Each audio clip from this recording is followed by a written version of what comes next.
let's keep going here. Right. Okay. Next we have Ngati Kahungunu Iwi Incorporated, Dr. Adele Whyte. Kia ora. Welcome. Councillors, the officer's response is on page 21 of attachment 3.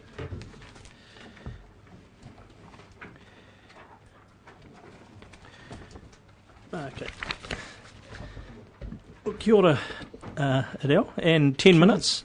We have others waiting, so no worries. Tēnā koutou katoa. First of all, I just want to lodge some apologies from Mare Apatu from the Tai Whenua.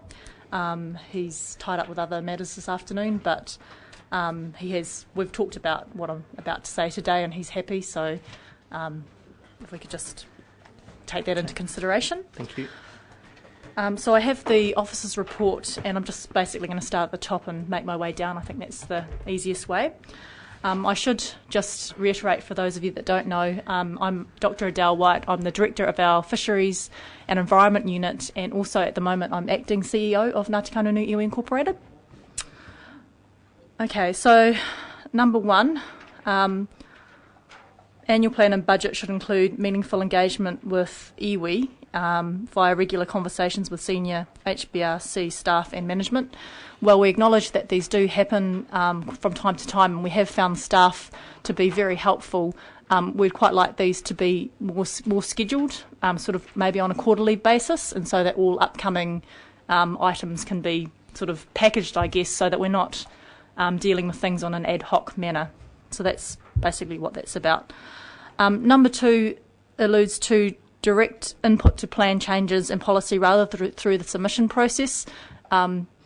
We have to write a lot of submissions, as you can imagine. This takes a lot of our time and your time in responding to them, and with the Joint Planning Committee and other treaty relationships that are ongoing, of course there's going to be a better opportunity for that to happen. Now, the Joint Planning Committee does come up later in the submission, but what I'm going to do is basically park that as a consideration at the moment, acknowledging that Ngati Kahungunu Iwi Incorporated, who I work with, need to have some conversations with the Joint Planning Committee just to work out, how they work and how we fit into working with them as well. But from the iwi perspective, if that's working well, then that's great. And, we may not need to make less submissions in the future, which will also be great. And so that's basically where that point is coming at, is that if we have a really good functioning relationship, then there'll be less submissions, which will be a win-win situation all round. Coming to point 3, while we acknowledge that this is something that will need to come from the Crown, the Hawke's Bay Regional Council is who we're dealing with on a local basis. You are the ones that make decisions on the allocation of water in our region, and we'd like to start these conversations sooner rather than later.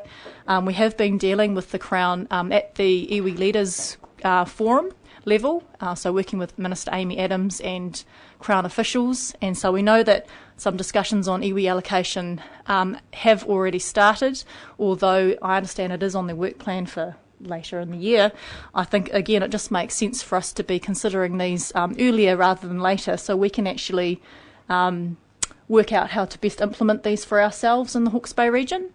And again, preliminary indications from the Crown is that they are looking for local solutions for water management, and a lot of it is around just the management of water, and again it's about relationship building and the best use of those resources that we have. And the iwi is very keen on economic development, very keen that the environment in terms of water is protected as well, and finding a balance between the two. So I think we can work quite well with the council, and we're just wanting to progress those talks sooner rather than later. And I do note here that some preliminary talks are planned to occur over the next sort of few weeks. I believe we have a preliminary conversation happening later this week with Andrew and Fenton. Number 4, this relates to an iwi technical advisory group. So to support some of the working directly with council rather than through the submission process. So we acknowledge that we have experts in certain fields that you don't, around mātauranga Māori, for example, cultural health indexes, and we do have Western trained scientists as well. And so we're wanting to have basically a forum where those people, those technical experts, can work perhaps with the Joint Planning Committee, but again, that's a conversation that's yet to be had, or maybe directly with the council. I'm not quite sure, but it's an aspiration from us to have, again, to make sure that everybody is well supported in any plan changes that happen in our region. So that's the intent around that. Things like internships or scholarships jointly with council on projects that are relevant to the region, we'd be very keen to investigate those. Number 5, this relates to not only water but also plan changes in general. We believe that we're in a unique position because we feel that we encapsulate not only economic development but also environmental protection and the balance between the two. And so we feel that we could be an independent facilitator for some of the conversations that need to occur in our communities. Now, we understand and we support the fact that the council are currently undertaking community engagement models and, getting all the stakeholder groups together, TANK, for example, which we participate in, and we find that these are great, but in some instances it feels like there's already a predetermined destination, and we think that it might be more conducive to have a more open forum, and that was the intent behind that suggestion. Also, Ngahiwi, through his links with the business community, particularly in the water instances, he's already had quite a few conversations with many high water users, and they also believe that the iwi does have a role to play in this area, and so again the iwi could act as a facilitator in that space perhaps. But again, I think before we could get to that space, there needs to be more of a developed relationship between the iwi and the council and also the other groups within the iwi, so the Joint Planning Committee and the treaty claimant groups and all the different moving parts of our communities to make sure that we're on the same page for this. We support the Regional Planning Committee and what they do, and we want their continued funding and any technical support that they may require, and we note on the reply that they are resourced to undertake their own investigations if they want to, so that's great. Number 8, so this is relating to Kahungunu specific models for cultural health index, and again in the officer's report we note that this is happening and ongoing through various mechanisms, so that's fantastic as well. We support that. Our only note is that it does need to be, again, a local solution to a local problem, and that we don't simply want other models from other iwi or other areas, dropped into our region. We want them kind of tailor-made for here, and that's in consultation, of course, with the local hapu. And there's been some really good work in that space, so I commend the council and some of you around this table that have been involved in that work. So basically that covers, I think, both 8, 9 and 10. So when we're talking about complete cultural values and uses reports, again, the definition should come from iwi and not from either the council or other sources.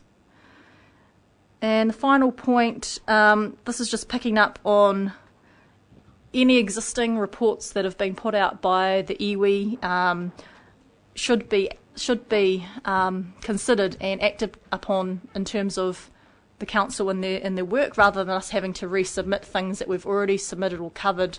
If they're in an existing iwi plan, as is mentioned under sections of the Resource Management Act, then there is an expectation that the council will acknowledge those and somehow incorporate aspects of those into their work, and we'd be keen again to discuss ways to make that happen.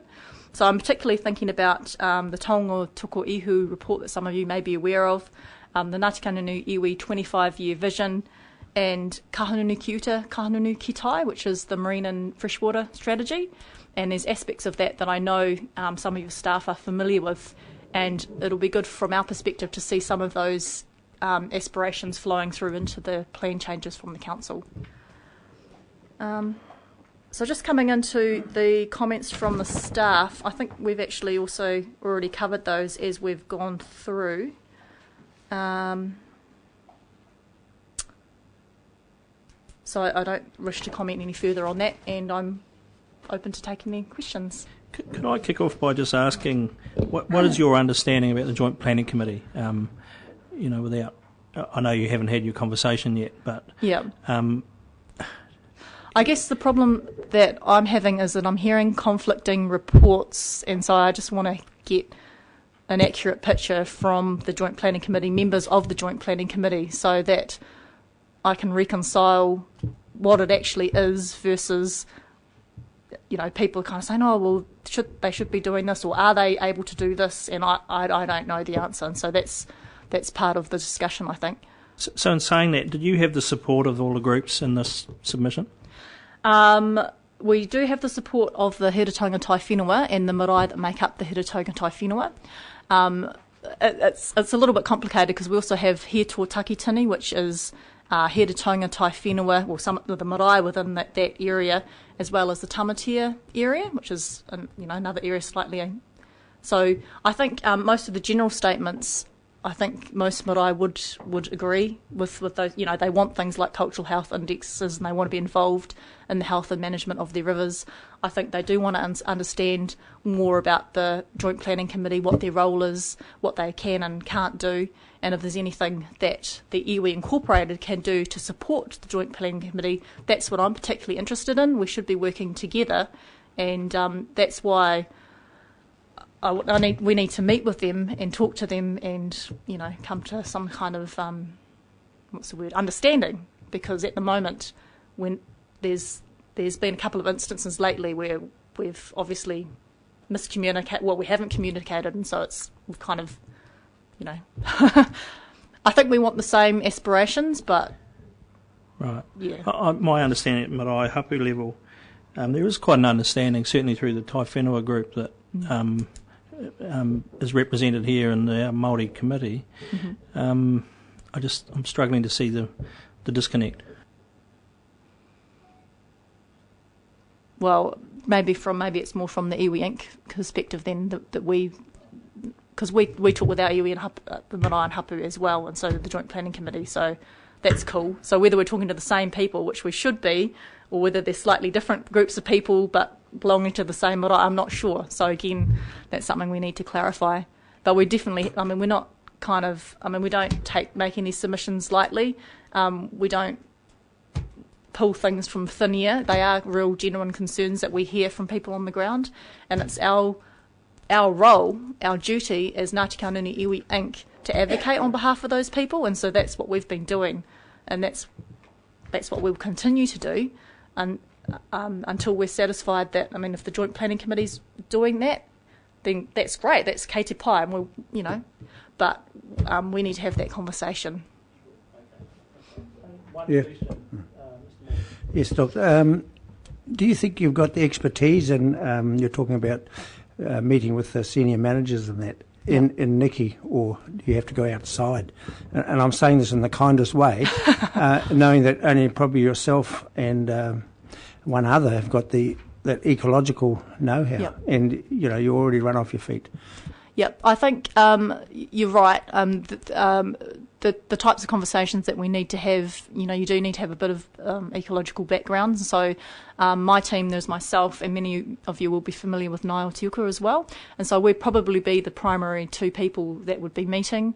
But then we've got that wider general cultural context, of which, of course, Ngāhiwi has a much greater background and understanding of that, and also the whakapapa links, which bind all of our different hapu and marae, and that's very important as well. And certainly Ngāi and myself don't have that kind of grounding. So there are within Niki, I think, the appropriate people that we can get around the table to have these conversations. But again, it might not be Ngāhiwi all the time. I think again that would probably be the governance level conversation, the height, with Fenton and Andrew and the likes, and then the more general day-to-day running type stuff would be Ngāi and myself. But again, having that clear line of communication so that we're actually all on the same page and not, Kia ora. Well, we're out of time, guys. I look forward to that meeting on, I think it's Friday morning. I think it is, yeah. And I agree, it's a great opportunity for us to do a little more together, which is good. There's a lot going on, and I think there's a lot of synergies in the things that we do, and we just need to get rid of, a few little bit of side things that are happening and just, start working together. Sounds good. Kia ora, thank you. Thank you.